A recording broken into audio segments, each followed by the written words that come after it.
In this video, we are going to talk about how to talk about your speaking fee with a client. So whenever they say, how much do you charge? You say, man, don't ask me a dumb question like that. No, I'm just kidding. In this video, we're going to talk about how you should speak about your speaking fee and how that negotiation should go.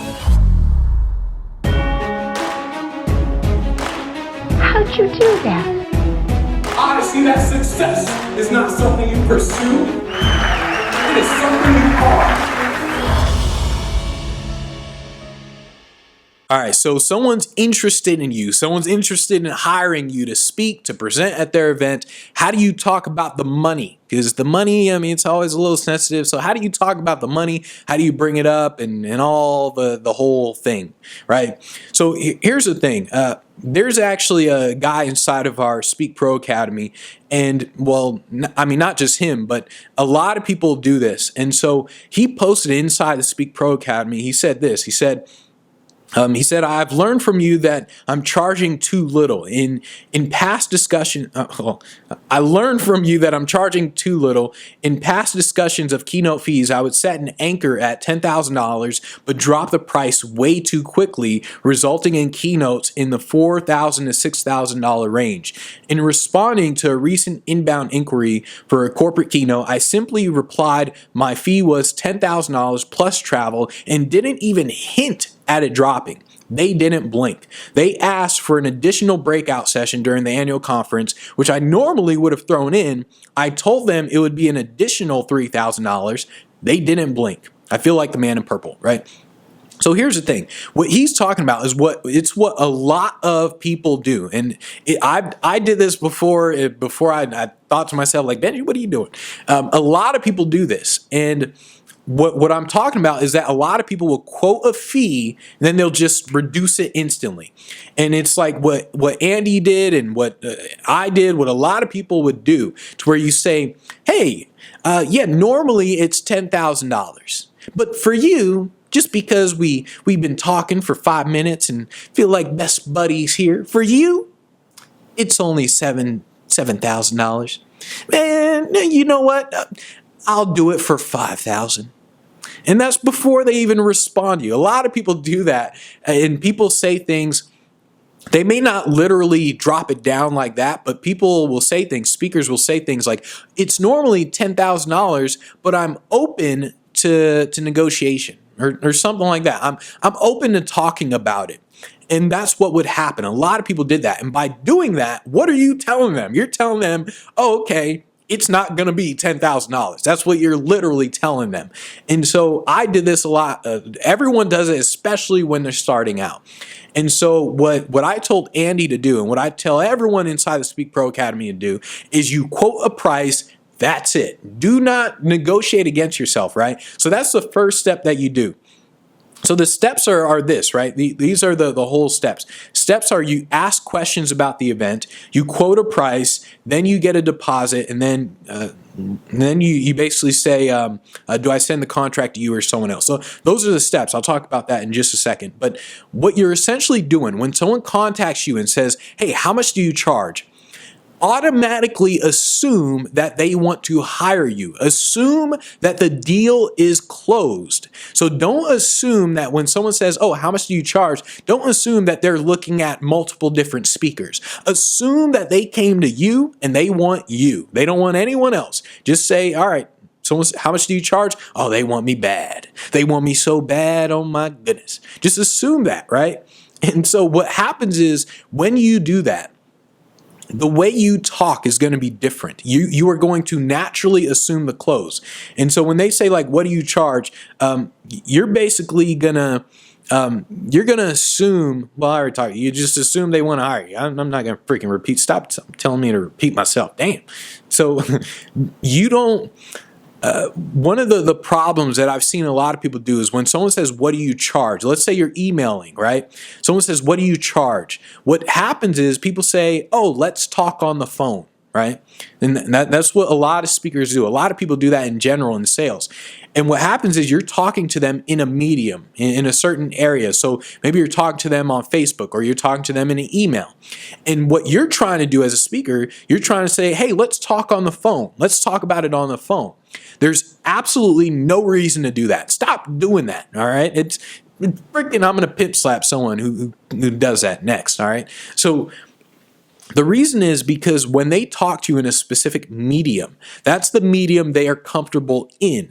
And so if someone were to text you, you want to text back. If you need to talk to them on the phone, you can talk to them on the phone. You can request it. But if they don't call you or something, they don't answer your email, then you do not push it, okay? And so what happens with a lot of people is someone says, what do you charge? And then the speaker responds with, let's talk on the phone. I'm like, what? Just freaking reply back, right? And so that's the first thing. The steps of the whole thing is they ask, what do you charge? You now ask questions about the event. So what questions do you specifically need to know about the event in order for you to come up with an exact fee? So you need to know like where it is, when it's going to be, how long they want you to present. You need to know stuff like that. So you ask them questions. Now you quote a price. Now you say it's going to be $10,000. Do not, I repeat, do not say anything after you quote a price. Do not say it's going to be $10,000, but for you, just because we've been emailing back and forth 3 times and I feel like you're my mother now and like we're so connected, just for you, it's only $4,000 instead of 10. Don't do anything. Don't just say the fee is $10,000. Bam, that's it. That's all you do. You quote a price, that's it, and just zip it. And so after that, after they agree, you basically said, okay, well, you say, I need a 50% deposit in order to actually secure the date. Always, always, always get a deposit, okay? So you always say, I need a 50% deposit. Now your closing thing is you say, do I send the contract to you or to someone else? That's what your closing statement is. And I always say this, even when they're kind of like considering and they're not really saying like, yeah, we really want to hire you. When they're just kind of considering, I still say, all right, it's going to be this much. I assume the close, so I say it's a 50% deposit, and then do I send the contract to you or someone else? I don't say like, oh, so is that okay? It is $10,000 okay? I don't say that. I say, do I send it to you or to someone else? So it's a closing question. Here's what's going to happen. What's going to happen is they either respond by saying, send it to me. Like very rarely do they say, send it to someone else. They usually say, send it to me. Or they just ignore you and you never hear back from them again. And a lot of times when they ignore you, it's because your price is like way up here and they thought you'd be like down here or something. That's one of the reasons why they ignore you. Or it's just because they're freaking busy. Like they're just busy doing stuff. And so this is why I keep telling people you need to have a follow-up process in place along every stage of your pipeline. Every stage from an incoming lead all the way to the point where they ask questions. You're now closing a deal and you're sending out the contract, you need to have a follow-up system in place. And so what happens is when they ignore you, and this is going to happen, you're going to say it costs X amount, people will ignore you, they won't reply back. You need to have specific templates in place that will get them to reply back. And so that's basically what I do in terms of their response. And then let me see what my notes are saying here. It's like goobly-gop I'm like looking at right now. I say, oh, right. So I basically say, and by the way, I attach the contract and I say, would it be easier for you guys to send the full payment instead of splitting it up into 2? Because remember, I say 50% deposit. So I say, would it be easier for you guys to send the full payment instead of splitting it up into 2? Let me know if you would rather do that instead of 2 different payments. Now, I did this and I thought it was brilliant. I'm like, Benji, you're freaking brilliant. My goodness, my Jesus, man. And so I did this because with companies, it really is easier for them to send you one payment. The bigger the company, the easier it is. And the reason is because this person who's hiring you, who has the budget, they have to go to accounting, and then accounting's got to do all this stuff, and then they got to do this, and then they finally get a check, and someone signs it, and then they finally send it back to you, and they send it to them. They got to do this twice if you're doing a 50% deposit. On the other hand, if you say, hey, is it easier to just send the full payment up front? To them, they're thinking, yeah, it is easier actually. And so they just send the full payment. And I've done this multiple times. I do not discount. All right. I know a lot of people, they discount stuff. I do not freaking discount. A lot of people say, well, if it's easier to send the full payment up front, I'll take off $1,000. Do not negotiate against yourself. Oh my goodness, I just want to slap people for doing that stuff. Do not negotiate against yourself, okay?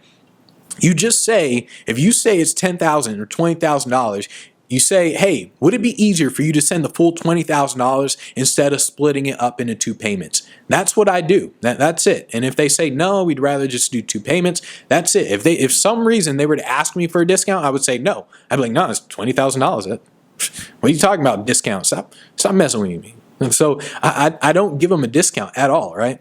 And so with the after that point, when I say like, hey, is it easier to do this? And I say the closing thing to where it's like, should I send it to you? All that stuff. After that, if they ignore you, I now have a 3-step follow-up sequence in place.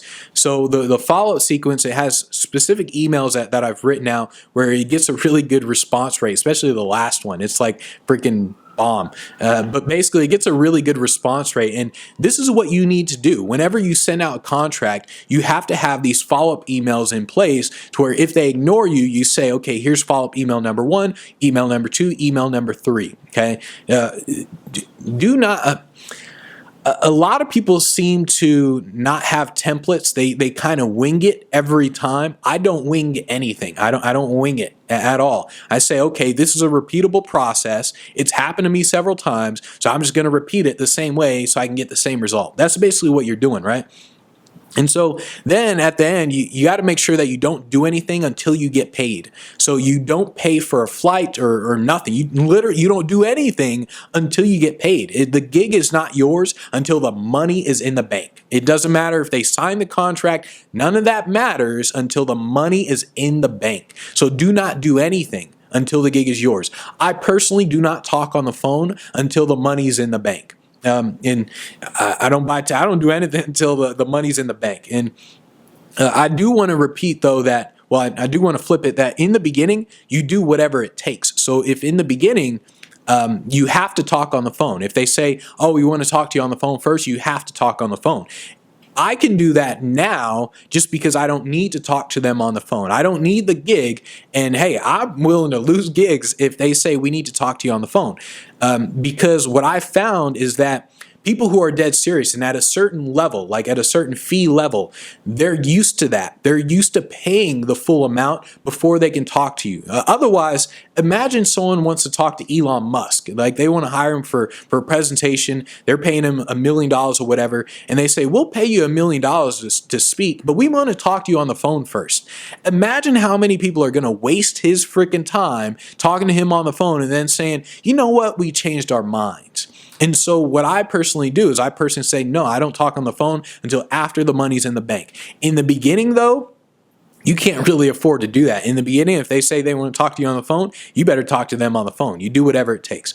But that's basically what I do. That's the whole process in terms of actually talking with them about the speaking fee. I suggest you kind of go back through this because there's a lot of stuff in here, and it may sound like all I'm really doing is saying, oh, it costs this much, and then just send a deposit. But that's not really what I'm doing.